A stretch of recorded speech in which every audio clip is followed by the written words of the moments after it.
We have an efficiency focus in our firms. And if we switch the focus and put clients at the center of what we're doing, the focus should be, what do they need? How can I support that client in achieving their business and personal goals? And that's what I'm doing with advisory service for clients. I'm trying to first identify, what do you want to do? And then how can I line up the reporting and bring in the tools that will support you in getting to that outcome? And it's a very different way of being, in a way that we are not trained as CPAs to even think. Thank you to BooksTime for sponsoring this episode. Leading accounting and bookkeeping firms across the United States outsource their clients' bookkeeping work to BooksTime. Get a dedicated team of highly qualified bookkeepers. With low rates and self-managed teams, you'll earn big margins and, better yet, save precious time. Stay tuned to learn more about BooksTime later in the episode. Do you need to hire fast with confidence? Don't gamble with a new hire. Test their knowledge with Accountests.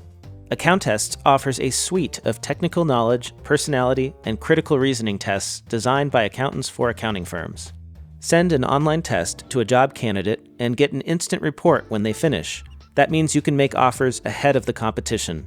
Check them out at www.accountests.com. That's ACCOUNTESTS.com. And stay tuned for a special offer coming up later in the episode. If you'd like to earn CPE credit for listening to this episode, visit earmarkcpe.com. Download the app, take a short quiz, and get your CPE certificate. Continuing education has never been so easy. And now, on to the episode. Hello, everyone, and welcome to another episode of the Earmark Accounting Podcast. I'm Blake Oliver, CPA, your host. Geni Whitehouse is joining me today. Geni, it's so great to speak with you. It's wonderful to be here with you, Blake. You know, the first time I heard you speak, it stuck in my memory. I still remember that conference to this day, that session. And what I always admired about you is the way you think about an accounting practice very differently than a lot of people in this profession. And it's really hot right now talking about subscription, fixed fees, being an advisor, creating value for clients by doing advisory services.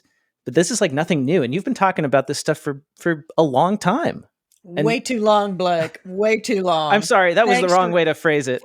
Thanks for reminding everybody how old I am. No, that's not what I meant.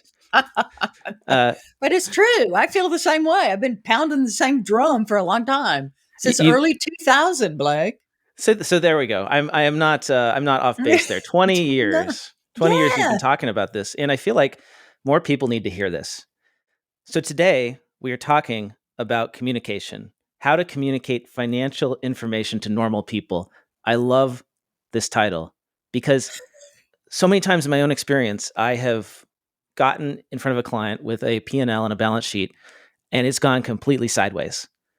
And I feel like a lot of the time it was my inability to communicate to them. And they never open these things up. They don't look at them. I feel like we're doing all this work for people, but I struggle personally. So I'm excited to talk to you about this.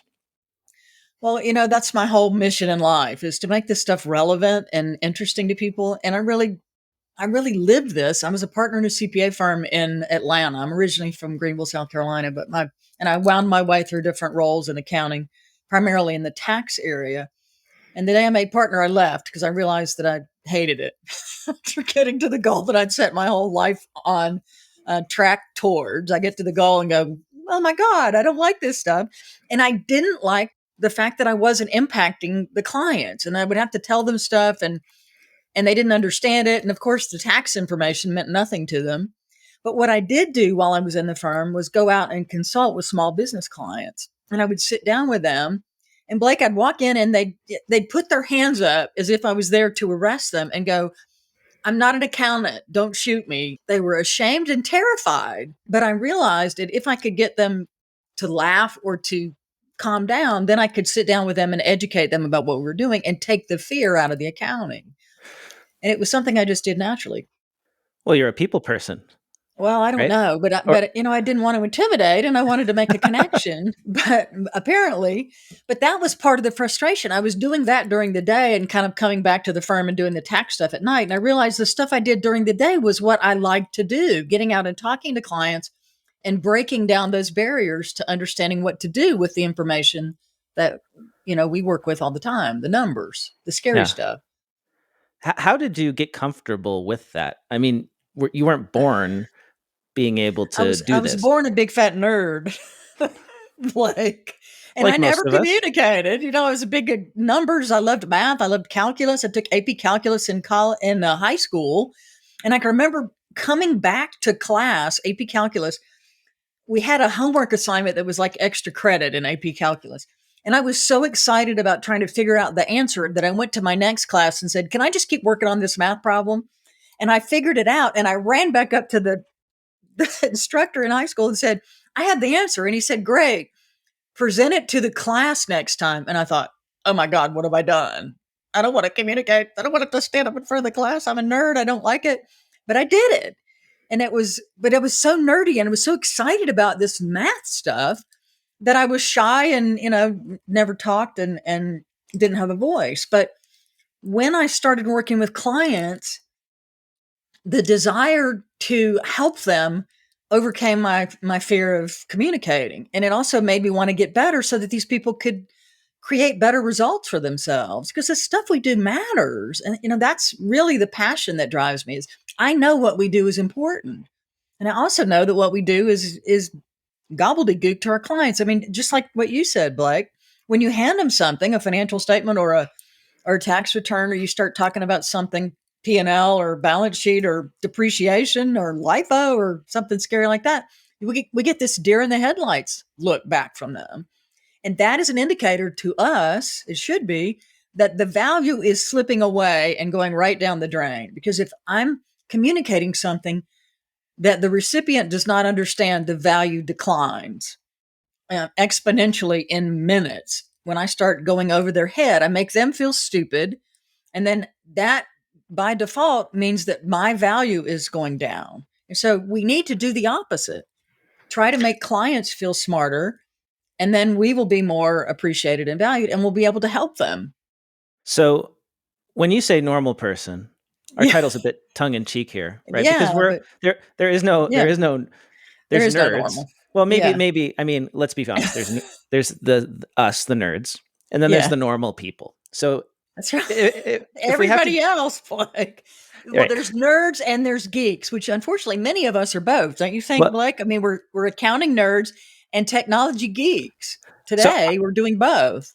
I'm not an authority on the definitions of these terms, but I feel like so geek is a cool nerd. That's it. Yeah. Like that's Okay. kind of like Okay. a nerd who embraces like the pop culture that has become popular. Like if you like Yeah. Marvel movies, you could be a Yeah. geek, right? A geek about Yeah. that. Or you go to Yeah. Comic Con, right? You're a geek. Nerds, I mean, Yeah. we are hardcore in the accounting profession, right? Because nobody Yeah. is interested in this stuff. So when you say normal person, like how do I need to shift my thinking to understand the way that most non-financial people or people who don't have an accounting or finance background think about what we're telling them? Well, I think what the category, it's really an us versus them. And I think nerds exist in all kinds of areas. They're nerds in the wine industry. The winemaker's nerdy about wine. Scientists are nerdy about whatever science they're immersed in. Doctors are nerdy about their practice. I mean, an engineer, we're nerdy about things that we have a deep knowledge about. And anytime we're communicating with anybody else that is not on the same level with us, then we're putting them at a disadvantage. And we're creating a value gap between us and them. Got So it. our job is to make the playing field level so that we can get them to understand what we're trying to communicate. And so that's what I really intuitively figured out with these clients. But I also felt deeply about those clients. I wanted to help them. So I had to figure out how to bring them up to my level so that we could then have a dialogue and start fixing things. So that's the first thing. But we also have to understand that the way we communicate is not necessarily the way the recipient communicates. And so we have to understand the science behind that. And that's where we use in our practice DISC. DISC, which is a behavioral style tool. And it allows us to figure out, okay, I'm this way and they're that way. And how can I bridge the gap and communicate information to them in a way that they can actually receive it? And again, that's when value starts to elevate. Is this one of those personality assessments? It's Like, it what? it's the in that vein, but it's based on communication style, how you behave and how you're naturally wired. So it's not personality, it's not education. And the really cool thing about it, and the reason that we use it as advisors in our CPA firm and in all my other businesses, is because it's observable. So I can look at the way people behave in different areas and determine how they need to be communicated with, and then modify what I share with them, which was a huge shock to me when I discovered that people don't think the way I do. What? You don't want to hear it the way I want to tell it to you? But understanding that difference allows us to think, okay, let me think what they need and then give them whatever tool they need, or communicate in as much or as little detail as is appropriate for them. So this is good So because I can observe my clients in my interactions with that's them. right. I can That's figure right. out what communication style they prefer, and And then then find a tool. okay. So let's do this. Do you want to Yeah. disc me, like, or how do what? Okay, I How want to many? diss you, DISS, Well, about the you want stick. to Uh, assess me, observe me, yeah. or like, Yeah. I guess my question is like, what are the different Well, kinds yeah. of So the cool thing about DISC. So first of all, there are all these assessments you can do. There's Colby, there's DISC, there's Myers Briggs. There's all these things. But if I'm going to go walk into a client setting, I'm going to walk into a client office. I don't want to have to say, "Here, take this test first, so I can give you your financial statements." Right? I right? want to be able to discern from their surrounding or the way they behave or the way they communicate what I'm dealing with, and then intuitively adjust to their style. Good salespeople do this naturally. It's one of the reasons that great salespeople are great at it. They modify based on what they're receiving from the person they're trying to sell to. So DISC looks at attributes of behavior. And the first thing you look at is somebody introverted or extroverted? So, based on what I know about you, because you're doing a podcast, means you're an extrovert, Blake, and you want to be around people. So, Or it could mean that I just like to sit in my house all day and never have to go outside because I can do yeah, this from anywhere. well, if you were really totally introverted, then you wouldn't be talking to other people. You'd be sitting in your house doing something else. Fair point. So, Fair point. and the indicator though is, where do you get your energy? After you finish the podcast, are you energized or exhausted? And I'm so, actually exhausted well, sometimes, then you but might be an introvert. I think this one I'm going to be energized because I'm enjoying it and I'm learning a lot. Okay, so this is the rare podcast that gives you new energy, but that's how you determine. Okay, Introverts get their energy from solitude, and extroverts get their energy from crowds. got So it. you may not be able to detect that in one meeting, but you can tell based on what they do in Hmm. in their natural course of business, and if they feel energized or not. So that's the first thing we look for, and then the second thing is, what are they looking for in an interaction? So are they more motivated by tasks and outcomes, or are they more motivated by what happens with people? So is it a data or a people orientation Mm, that the person you're dealing with has? So somebody who's looking for results is going to be either a D, which is a dominant behavioral style, or a C, which is a compliance behavioral style, which is where the accountants live. Accountants live in the C compliance quadrant of the four aspects of behavior. So if I know that they're results oriented or task or data, then I know they're either this D, which is a dominant style, or the C, which is this compliance and conscientious style. And then I look at the extrovert versus introvert, and I can put them in a square and go, okay, this is where they're likely going to be, and I need to modify based on that. That so makes we have sense? introverted, extroverted, Yeah. dominant, compliance, and then we can mix and So match those. so you have if you think of a square, and it's hard without the visual, but you have Hmm. D and C on the left hand side of a quadrant, and Sure. I and S on the right hand side. Okay. Okay. So D C I S. I got that. that's right. Okay. Okay. So the D's and the C's are on the data side of things, Hmm. and the I's and S's are more motivated by people. relationships. Okay. I have seen these charts before. I You've get it. seen the chart. The Yeah. four The four quadrants. Yes. quadrants. Yeah. So Okay. what they're motivated by is going to tell you which side you are on, left or right. Okay. And then once you figure that out, are they extroverted or introverted? And The that's up and down. extroverts are the D and I's at the top of the square, and the introverts are the C's and the S's. Gotcha. Okay. Does that Okay. make sense? I know Yeah. it's hard to Vertical axis is introversion, extroversion, and then Yeah. left to right is the dominant Data, task versus data, people. Yeah. people. Okay. So people in the So- far upper right are extroverted and love to talk to people all day. And those are people like you and I who are going around talking all the time. Okay. Or that's gotcha. where I am. I'm in the I. And that's this influence square that you fall in. Okay. And then People in the bottom left are the opposite. Are steady support people who don't need to be in the spotlight, but really care about making everybody happy. How about the upper left? Upper left is the D. That's a dominant behavioral style that wants, I don't care what it takes, just give me the result, and I'm going to be in the front of the line. And then the bottom right? The bottom left. So we did bottom right, which was the S for steady. I didn't exactly go in like a clockwork order. So the two data results-oriented people are the dominant D, it's on the top left, and the conscientious C on the bottom left. Okay? Those data-oriented people, yep. Yeah, the data-oriented. They want results. The D wants it done now, and the C wants it done 100% right. Both want an outcome, right? Okay, yep. And then on the right, we have the influencer I, which is an extrovert who wants everybody to like them. And then below that on the bottom right is the steadiness person, who is the supporter, who wants to be secure, who also wants everybody to be happy. Got it. So you can tell based on how they talk, how they sit, what they have in their office, all sorts of things give you clues about what type of behavioral style you're dealing with. And I imagine that often when we are presenting financials, when we're talking to our clients, we're talking to people who are on the other side of the spectrum from us. Diagonally opposed to whatever wiring we naturally have. And yeah. And that explains why when we communicate information in a way that makes sense to us, we struggle to get it across to them.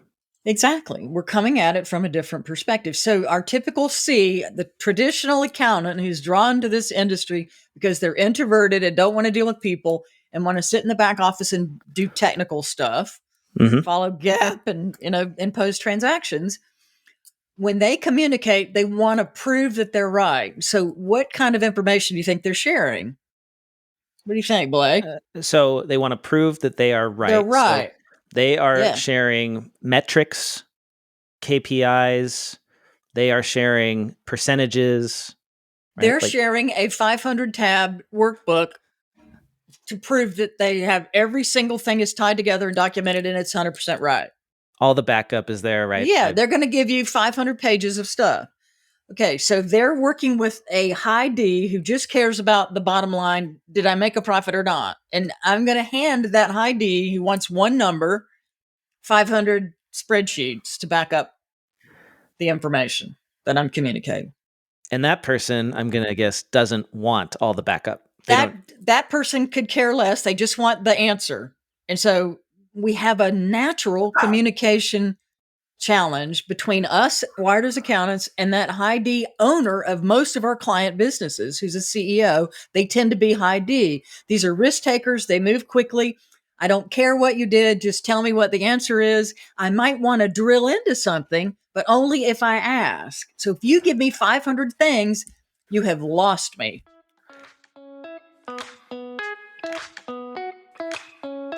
Thank you to BooksTime for sponsoring this episode. Finding top quality talent is hard. Managing bookkeepers takes time and energy. Let BooksTime do that hard work for you. With BooksTime, you get a dedicated team of experienced, tech-savvy, and responsive bookkeepers. The size of your team will scale to meet your needs, even if your needs change. You'll never again have to worry about recruiting, training, or managing bookkeepers. BooksTime is extremely picky about who they hire, carefully evaluating bookkeepers to ensure they are knowledgeable, accurate, detail-oriented, and reliable. BooksTime rejects about 99% of candidates, That means you get to work with the top 1%. Contact BooksTime for a free, no-obligation consultation. They'll answer all your questions and work with you to determine whether your firm is a good fit for their white label partner program. To learn more, visit bookstime.com/accountants.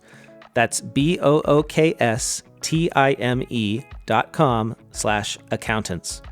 Grow your profits and shrink your workload with BooksTime.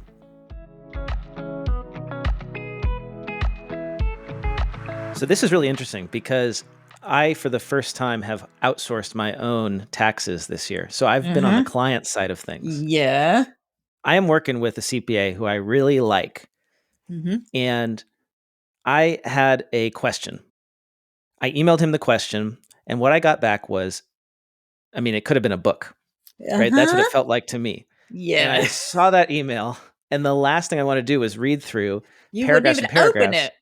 I mean, so, I'm not a Yeah. tax CPA. So to Yeah. me, I was effectively in the same seat as any of his other clients who are not accountants. And I Right. didn't want to open it. I didn't want to read it.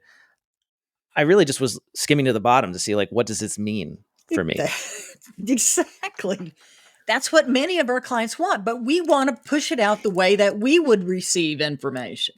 So Because we that's like where all the detail. yeah, you didn't care. You hired them because of their expertise. Just tell me the Right. answer, right? Right. But we also have some of that also comes from our fear of making a mistake or being sued if we don't give you all the backup. So part of it is because of our regulatory environment that we're in, but much of it is because of our wiring. We think we would want to know all of it, every single detail. So we're going to share it with everybody we communicate with. And where we make an impact, though, is when we learn that the recipient only wants a one sentence answer. We give them that. We attach the supporting detail as a document they will not open so that we have covered ourselves from a liability perspective. But you can tell an email with people. You can also tell on the phone, on a phone call. If you get somebody on the phone who just says, "Got a problem, here's what you need to know. Let me know, what should I do?" That's a high D. That's a typical CEO clipped communication style. Just give me the answer, and move on to the next thing. That is so fascinating because it actually provides a huge opportunity in that, like, we don't have to spend as much time writing all these emails and putting together all this stuff necessarily, right? We could just say, if you want to know how I came to this conclusion, ask. That's what you do. Right? I have the backup if you need it. Let me know. And I learned this Yeah. in corporate America. So after I was a tax partner, I quit the day I made partner and went into high tech and joined a company where I was building CPA programs. And I built a program for Navision software. My boss was a high D, and I didn't know this stuff at the time. And I had to create a program. So I put all this stuff together. I had 500 slides and papers and research and all this. I go into his office to give it to him to make my recommendation. And I tried to put the stack of stuff I had in my hands on his desk, which was completely empty. There was nothing on top of his desk. I tried to put it on there, and he raised his hands up and went, "No, don't put that on my desk. Just tell me what you want to do." And I told him in like a sentence, and he went, "Great, go do it." And I was like, "Well, but I got all this stuff. I want to I want share to show with you you. my I want PowerPoint. to prove all this stuff." And he was like, "I trust you. Go do it." And I was like, Yeah. "Well, that's shocking." But when I look back at DISC and what I know now, you could tell by the way his office was set up that he's a high D. He just wanted to know the answer. He had pictures of himself with a celebrity on his wall. That's a classic high D representation because what they value is their connection to somebody famous. So you'll see them with their arm around like Tiger Woods or somebody on their wall. That's what's in their office. Ah, A yes. high Yes. C will have graphs and charts about the technical stuff. Like all of the tax people have all the rates and the Social Security limits and all around them. They don't have pictures of them and some person, Oh, I have a great right? example of that. When I was Yeah. working at a big firm, I Yeah. went into one of the partners' offices, and Mm-hmm. she had a map of she did real estate tax, Yeah. right? Which is super complicated, all these Yeah. interrelated Yeah. entities and profit shares and all this stuff, Yeah. partnerships. She had a Yeah. map of her favorite client, which was the most complicated one, which had like 100 entities. Yeah, And it was exactly. like it was one of these maps she had made to show how it all worked Yeah. together. That's what you have. So you go into somebody who's the steadiness behavioral style, and they'll have pictures of family. 100% of, I mean, it's Okay. amazing. And the S dimension, by the way, is about 40% of the population. These are the people who keep the rest of us functioning. These are the supporters who make the team happy, who contribute regularly. who we can really Yeah. rely on. And they'll have pictures of family. The I, the outgoing people who want to influence, will have experience things like pictures of places that they've done because that's what they value. Okay, this is great. So I have learned for those CEO types, those very Mm-hmm. driven CEO types, I need to just give them what they want to know, no more than that, and have the backup ready to go in case they want to drill down. That's right. So that's really helpful for me. Yeah, So what about the other types? You mentioned them just now. that's right. How do I tailor my presentation for what's the one, the helper? Is that what The you called them? supporter, the The S, supporter. the supporter, the steadiness person who's really wants security. They're going to need proof and statistics. They want you to deliver the information in a slow and easy way. They want to trust you personally, and they really value facts and figures. So many accountants have the conscientious dimension pretty high in terms of their measurement, and they have this steadiness team supporter factor as well. So they have some of the care and concern about people, but they also really want things to be accurate. So the steadiness Right. person, so there's some similarities between the two in this case, but the speed with which you communicate with this person needs to be adjusted. If you get really emotional, you're going to shut them down. If you stand over them and demand, you're going to shut those people down. And so you have to modify what you do.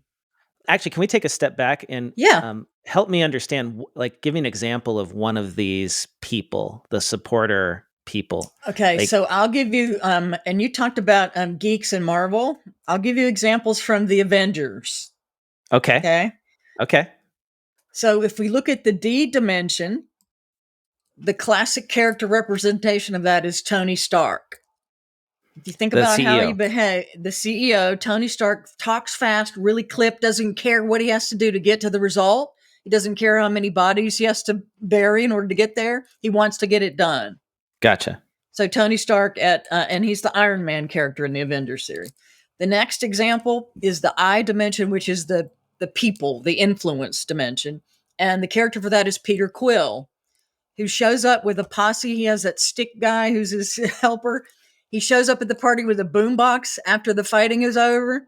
Guardians of the Galaxy. Yeah, so Gotcha. Yes. he's in the Avengers movies too. So he's that guy, and he has all Yes. that. He has like the bunch of people with him all the time, right?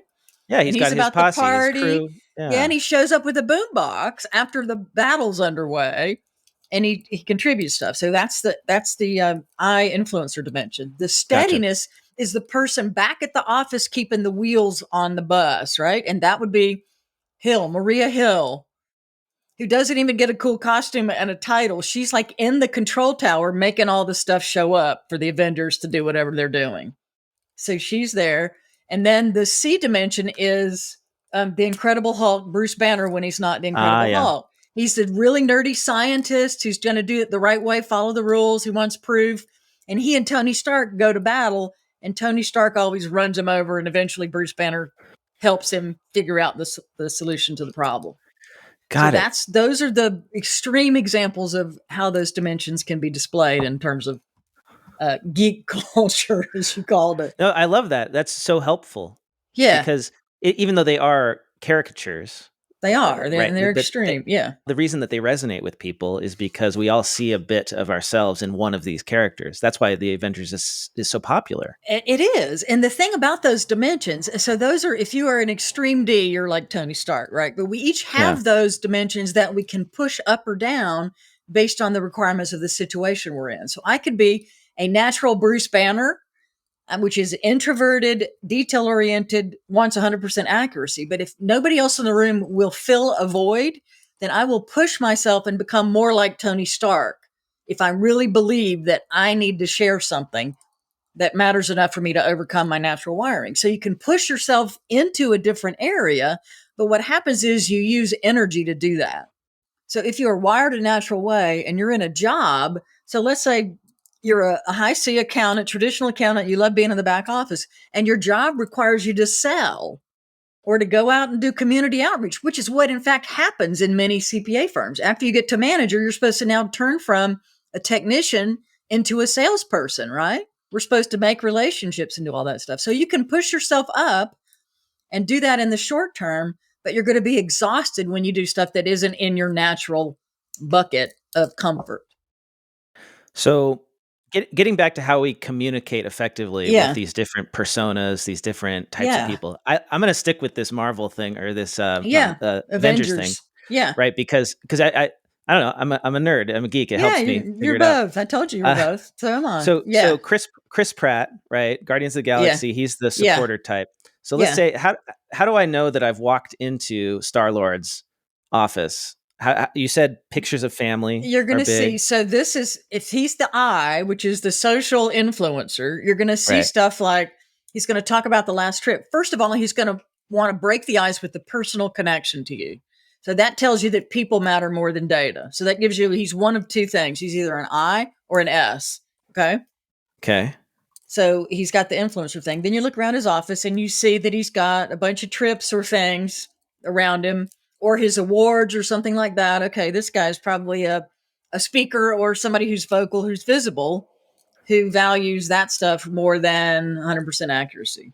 got it. So you can start refining what you do, but you're going to want to make the connection with them. And then what you're going to want to do with that person is make sure you take good notes, allow time for socializing, and just hit the high points of whatever you're trying to communicate. And you'll see these people inside companies in sales and marketing positions frequently. So what I don't want to do is go bombard them similarly with those Tony Stark. I don't want to go Yeah, bombard them with with data, too much detail. No. too much detail. And you don't want to just jump into the business. Now, with Tony Stark, you can jump into the answer, the results, and he'll Skip the like small that. talk. You can skip Skip the the small small, talk with Tony yeah, Stark. no small talk with Tony Stark. That's right. So that's important. You got to build that personal connection with Peter Quill to get him to Yeah, to wanna. get him to warm up, and then you're gonna have to follow up with them, and Got it. he's gonna want you to like him. So you're gonna try to, to connect on a personal level. And whatever you're gonna need from him, you're gonna have to keep notes and and probably follow up with that person. Well, and these are the people who you. I think you should always do this. Is in your Rolodex or your Yeah. contacts or whatever you use. Keep track Yeah. of who are their kids, who's their family. Right. This is basic Exactly. And they're gonna personal connection stuff. value the fact that Yeah. you remember that. And again, good salespeople do it naturally. Yeah. They I know mean, which people respond to what. I'm not so good that I can just do that in my head. I have to like make notes, but I can Yeah. fake it, right? Well, yeah. Well, the other thing about good salespeople, many high Cs who are very detail oriented make good salespeople because they take good notes and retain this information. So they can sell really successfully too, but they're not in the same, they're not selling well based on their natural people skills. They're doing things to supplement those and still being successful. But you learn, how to make up for whatever you're lacking in. Who did you say was in the upper left quadrant? That character? The upper left is Tony Stark. The upper left is Tony Stark. Yeah. And my The upper, left, but you it know what? depends on how Your you're left. drawing. Well, so My left is, we are encountering here the primary difficulty of podcasting as a method of communication and communicating information. So I think what I'm going to do is, dear share listener, the I graphic. apologize for the insanity here, but Yeah. we're going to put an image of this. Yeah. This would normally be on a PowerPoint slide, and we will That's put right. this into the show notes, a link to this in the episode and also in our course Yeah. on Yeah. Earmark. Yeah. And we'll you'll be stop able to look at wrestling this with while this. we're talking. Yeah. So do you mind, Geni, I humoring me have it. again? Yeah. And I have it on my screen. Can I share? We don't have a share screen. We're doing a live podcast. we don't have a share screen, Okay. but Okay. if you send it to me, I'll put it in the show notes. And actually, it would Okay. probably be helpful for me to look at it right now. But you could also Yeah. just let's do this again. Walk me through Yeah. one more time. And shall we go clockwise from upper left around? So Walk me through it. Tell me where Tony Stark is. Where's Tony Stark? Tony Stark is the high D, which is in the top left corner Okay. of the quadrant that I have, which is the extrovert and the task-oriented corner. Okay? Got it. Extrovert, task oriented. Yeah. And then, well, who's to the right of him?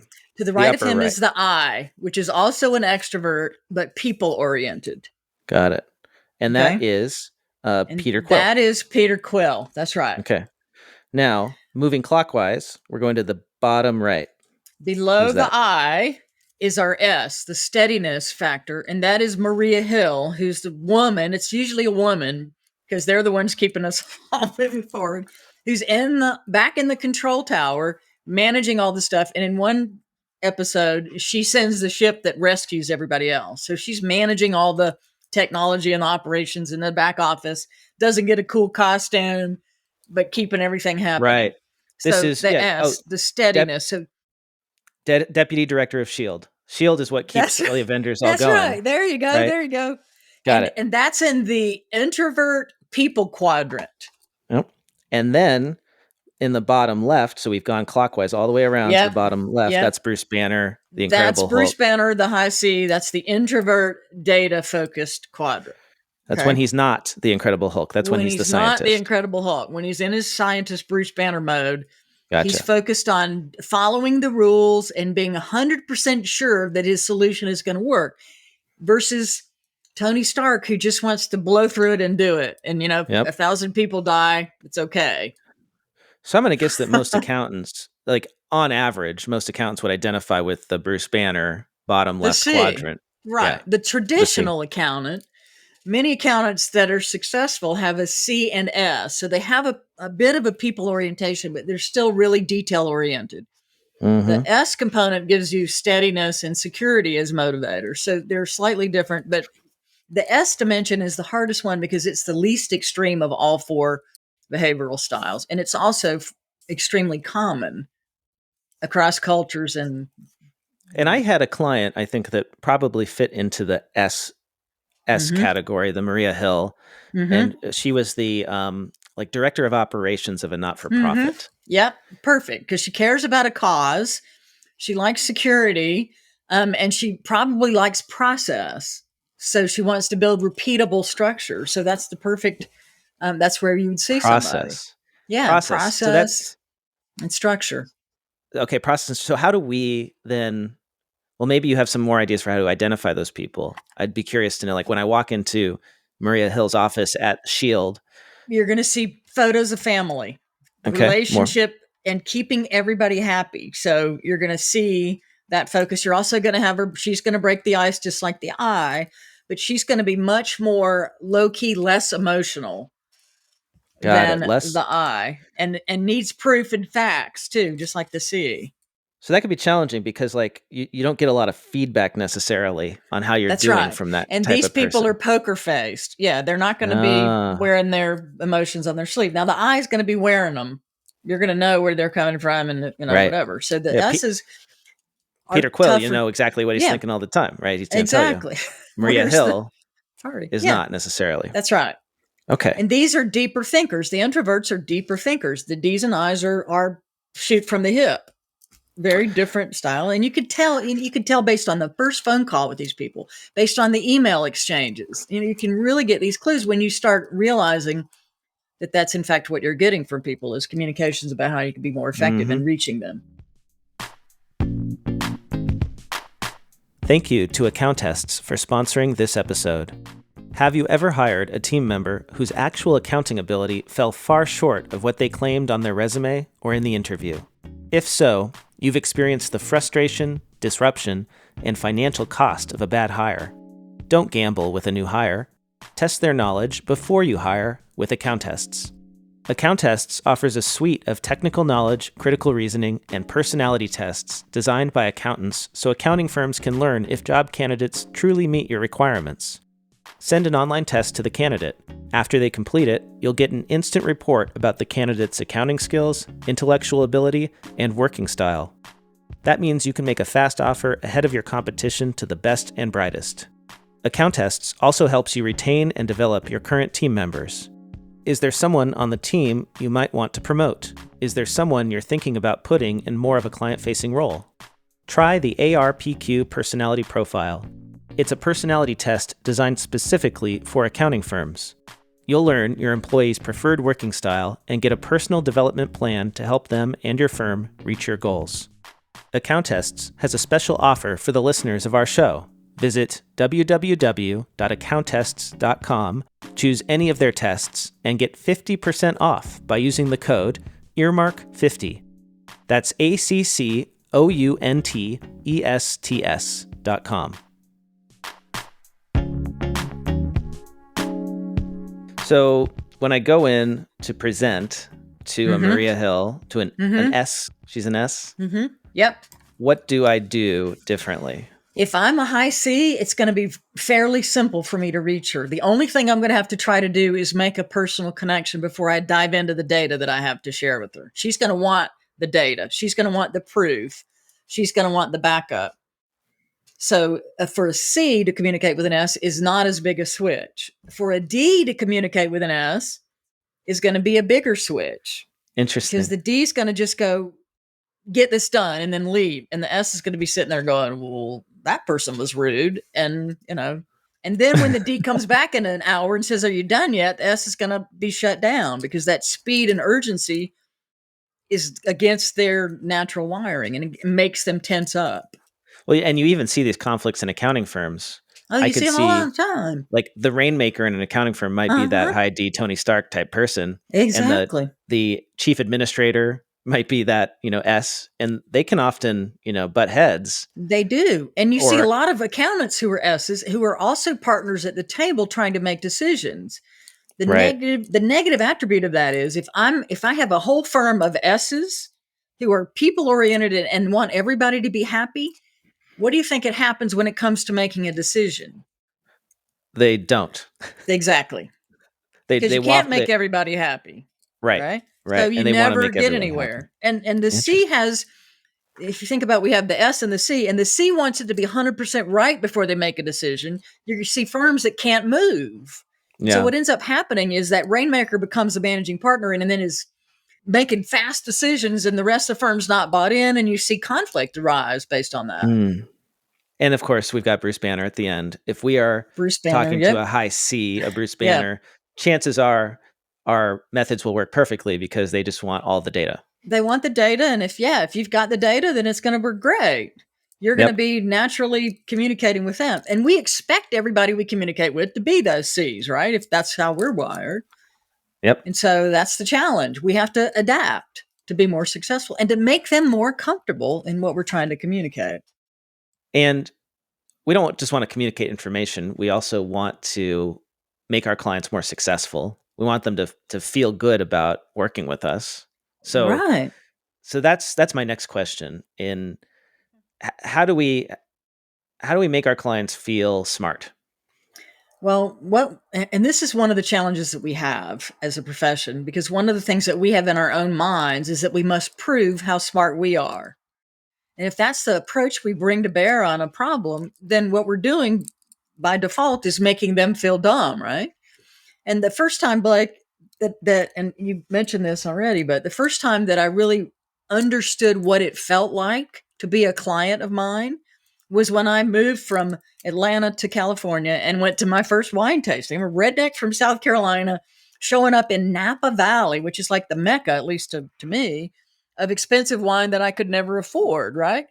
So I go to my first winery in Napa Valley and they have a winemaker do the marketing spiel about the wine. And what he did was present the science behind the wine. So he said, this is the wine and it goes through malactic fermentation and it's on the lees and it's blah, blah, blah, and it's in the cellar for this many months. And we go through this and he explained the science. And by the time he was done, my head was exploding and I felt like a complete idiot, which I was when it came to wine. And the last thing I wanted to do was buy the stuff because it sounded like a petri dish and something that was going to, do bad things to my innards if I drank it. And so I left feeling, and I was totally embarrassed to raise my hand and say, what are you talking about?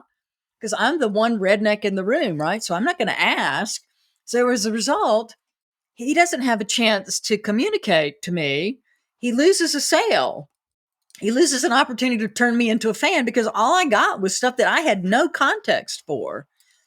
And I've literally walked out of there going, oh my God, this is what it feels like when I'm talking about GAP and FASBs and Section 179 and FBAR, my favorite report. It sounds like FUBAR, but it was FBAR that we had to file.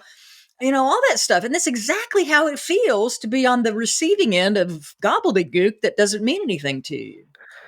And I started using that. I do training for wineries now in Napa Valley. And I start my classes with this vocabulary disconnect. I say, here's the stuff I say that makes you feel stupid. And here's what you all say on the leaves and alluvial fans. That was one of my favorite things that they talk about.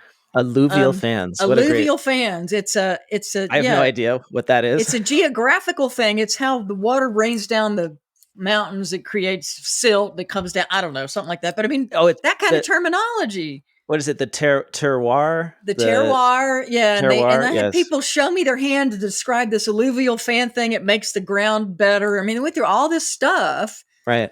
and I said, I'm over here doing this to you, and you guys are doing the same thing to me, and I'm going to break down the barriers on the accounting side, and you guys are going to teach me how to pronounce Gewürztraminer, which to me is the funniest word in wine, and is spelled weird and hard to say. But and then that makes them have permission to not know what I'm talking about. We all laugh at how stupid it is to do that to somebody, and then I try to explain the vocabulary, get them on equal footing with me, and then we can go forward from that. Yes. So Making it so that they're not afraid to ask questions. yeah, because they Right. are.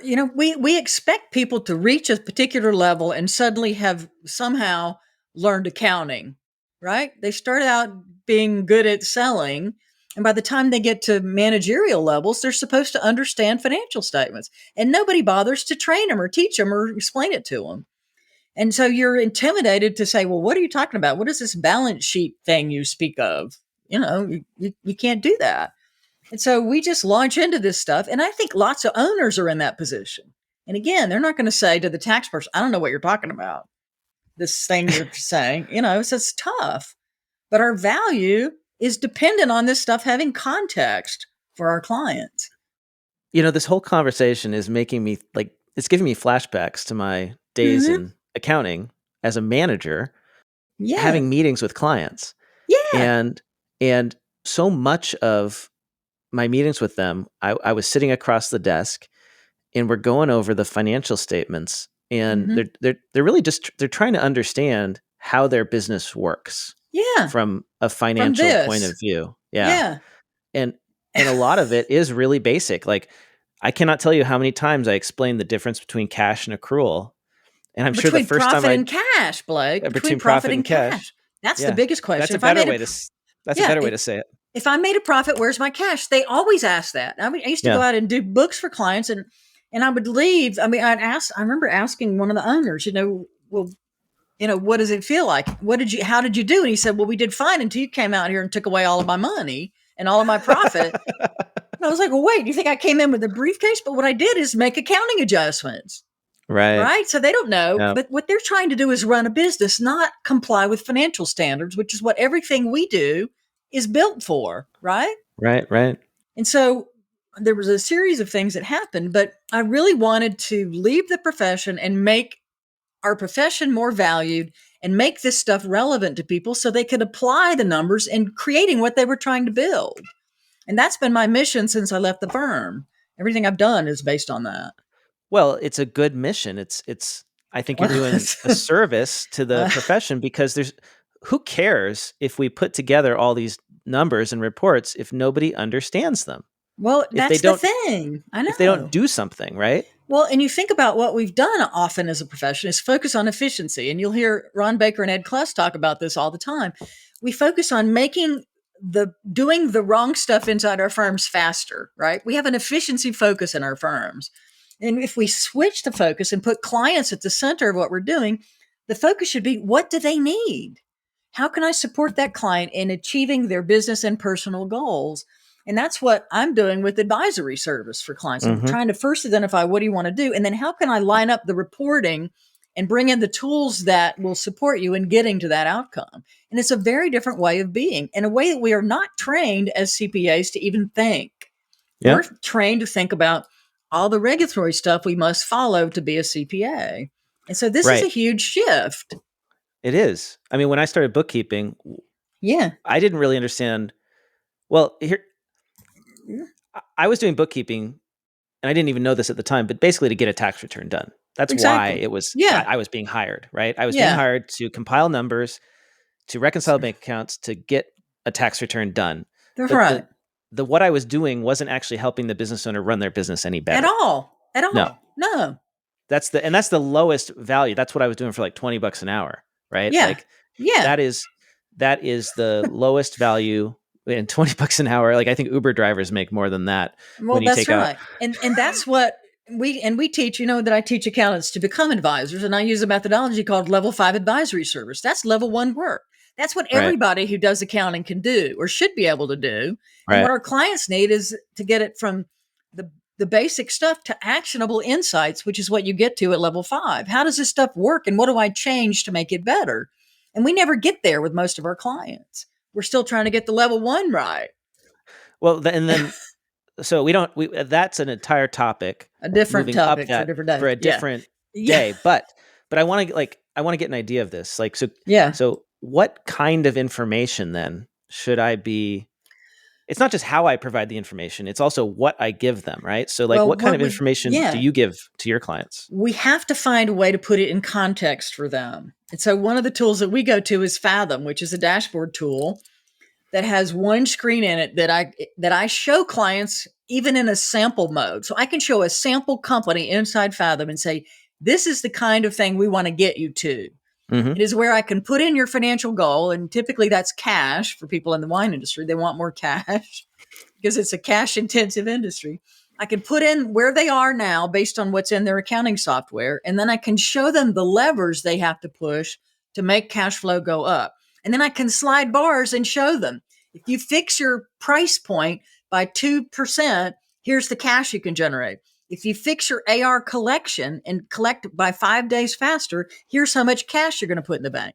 And so that tool is the best tool I found to educate a business owner about why this stuff matters. Ah, that's amazing. Right? It's you're showing them the levers. I'm Here's the lever showing you them the pull. levers to push. This is what they want to know. How do I make more cash? That's Not what a business is, right? It's a cash machine. exactly. It should be for most It should people. be. Sometimes It they have a different goal, but we can do that too. But whatever the right. goal is, I need to know before I start jumping in and fixing the chart of accounts because it doesn't match the Lacert import file that I'm working on, which is what we Yes. do. We Right. create charts that work for us, but they don't give any managerial insight to that business owner. So Yep. that's the kind of stuff that we're focused on, trying to pull out the stuff. Now we have to have the numbers right so we can build this on it, Right. which is why I started the bookkeeping company to try to get the numbers right. And it ain't easy in the wine industry. And I'm we're sure it's still very trying to get, difficult. Yeah. still trying to get that perfected so that we get clients what they need, but they don't understand a lot of what we're doing. And so we need to get that right. And then we try to move them into the Fathom world. But sometimes it takes us longer to get the first stuff right. Right. But this is what we do. But Fathom is a tool that appeals to a high D. A CEO wants to see this. Every time I've shown it to a business owner, they flip out. This is what I need to know. This is what I've been looking for. And this is the kind of thing we do in our firm, that when we sit down with an owner and start from this, it puts us in a different value conversation than it would if we say, okay, we're going to fix your tax problem and get your returns filed on time. Yeehaw. Well, is maybe part of the problem the fact that we aren't doing this stuff in our own firms, All right. We're right? not. Like I one of know. the things I see every now and then from people in the profession is this incredible concept of what happens to your firm when you raise prices just 20%, Yeah. Yeah. right? Right. Yeah. Because if we actually thought about our firms like and understood the business model, we would realize that just taking on everything that comes our way and charging a low Mhm. price is not a good way to run a business. That's right. And I mean, It's but the but we same don't stuff our clients wrestle with, right? And we don't do it for ourselves. we don't do it for ourselves, and then we're so busy that we don't Right. have time to think about any of this stuff or do this And, for and clients. and we're not alone. Our clients are in the same boat, but that's where we make them feel smarter. We can Hmm. help them supplement what they already know by helping present the data in a way that they can use it to justify what they know, because most business owners are brilliant about whatever it is they're doing, and we're not. But what we can do is help them look at things from a different perspective and then help them gather the data in a way that makes it evident to them. Right. So, but it requires us to ask different questions in order to get to that place. Yep. We have to understand their businesses. Like we have to Right. act. I mean, that means you can't serve everybody, right? If you That's serve right. everybody, you can't understand all these different business models. It's just too complicated. That's So right. that's also That's where you have how you've been able to do this is by specializing in wine. Well, I fell into a firm that already had this niche, however you Yeah. want to say it, depending on your geographical wiring and location. But they already had a focus on wineries. And they Yeah. were already doing advisory, and I just helped them sort of refine it. And I also did a lot of outreach and speaking and training classes and things that could supplement what we were doing. But we really had to get out in the marketplace and go against the brand as a CPA firm, because people see us as tax people if we're CPAs, right? Yep. So we had kind of an uphill battle to establish ourselves as people who wanted to do more than that. And so we did training, but we also developed custom tools. We have a scorecard that we create that benchmarks our own clients against each other. We normalize the data and we look at them by case counts. We show them farming costs per acre and marketing spend per case and things like that that don't just go off the financial statements, but bring in metrics from other systems. This is the stuff they want to know. They call us, is that thing done yet? I want to see if I got a red, green, or yellow score on my scorecard. I love that. Clients calling and asking for their Yeah, financial report. is that done Yeah. yet? And how did we Yeah. do? And what's everybody else doing? We got that question so many times. And, it's a very unique market that we're in because we're all in a very small geographical area. So it's even more, they want to know what Joe down the street did or, whatever. So we Yeah. created our own document to give them that kind of insight. But you have to go beyond the financial data to really get to the levers that are driving the results. And if you want to help people, you got to dig in there a little bit deeper and ask different questions. I love that. Well, Geni, that is all the time that we have today. I have learned so much. I'm going to take this in my own business too. I don't have an Yeah. accounting firm anymore, but I have an education company. And now I'm going to Yeah. think whenever I talk to somebody, I'm going to say, is this a Tony Stark, Peter Quill, Yeah. Maria Hill, or Bruce Banner? Yeah. And I think that's going to make a big difference for me. Yeah. How you communicate, and your marketing needs to be designed to reach all those audiences to be That's most right. successful. Yeah. That's right. And interesting. All right. Well, hey, Geni, so I'm sure that our listeners would love to connect with you online, follow what you're doing, learn more about it. Where would you like to send them? They can reach me at genie@evenanerd.com, or they can also go to my theimpactfuladvisor.com site if they're interested in becoming advisors. I have too many websites to mention. You could list them all in the written We'll put them in the materials. show notes. Yeah, You have to send those in the to show me. notes. Yeah. Theimpactfuladvisor.com. Yeah, that's the advisory training website where I'm teaching accountants to do this kind of work. And then Even a Nerd is my speaking and book brand and, some of the other stuff that I do. All right. And you can always just go search Geni Whitehouse online. I'm sure you're the first one who comes up, right? Geni? Yeah, there are not very many people spelled that way. So yeah. All right. Well, thanks again for your time. Such a pleasure. A reminder to our listeners that this episode will be available for CPE credit for CPAs, CMAs, soon EAs as well. You can go to earmarkcpe.com, download the app, and you'll find this course about a week after the episode drops. So if it's been a week since this episode came out, go on the app, you'll see the course, register, you take a quick quiz, and you get your hour of CPE credit. Geni, Fantastic. Hope to talk to you again soon. Thank you so much, Blake. It's been a pleasure.